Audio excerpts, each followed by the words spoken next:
ان madam AC साहबा के यहाँ से तबादला नहीं हो जाता, हम उस वक्त तक अपना एहतजाज रखेंगे, उस वक्त तक हड़ताल रहेगी। और हम अभी कर रहे हैं कि हम गेट को ताला लगाएंगे, देखेंगे कौन बंदा इधर अंदर आता है।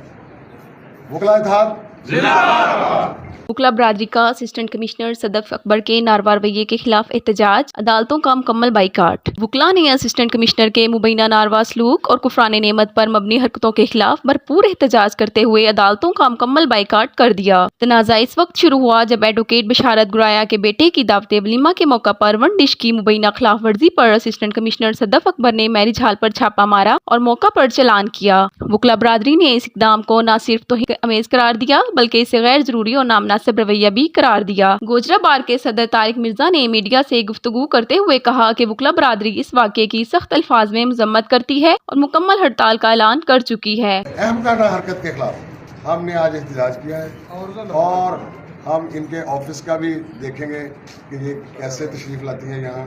हम ये देखेंगे कि ये बार में कैसे दाखिल होती है। अगर हमारे पास, हम इज्जत करने के कायल हैं, लेकिन अगर कोई हमारी इज्जत नहीं करेगा तो हम पे कोई वाजिब नहीं है कि हमने इज्जत करनी है। इज्जत दो और इज्जत लो। अब इसके बाद जो कॉन्सिक्वेंसेस होंगे उसकी जिम्मेदार मोहतरमा असिस्टेंट कमिश्नर साहिबा होंगी। उनका कहना था कि जब तक असिस्टेंट कमिश्नर सदफ अकबर को मुअत्तल या ट्रांसफर नहीं किया जाता एहतजाज और बाइकाट जारी रहेगा। वकला बरादरी का कहना है कि मैरिज हॉल में बैक वक्त कई फैमिलीज का खाना तैयार हो रहा था, लेकिन बगैर किसी तहकीक के वकला के खाने को निशाना बनाया गया।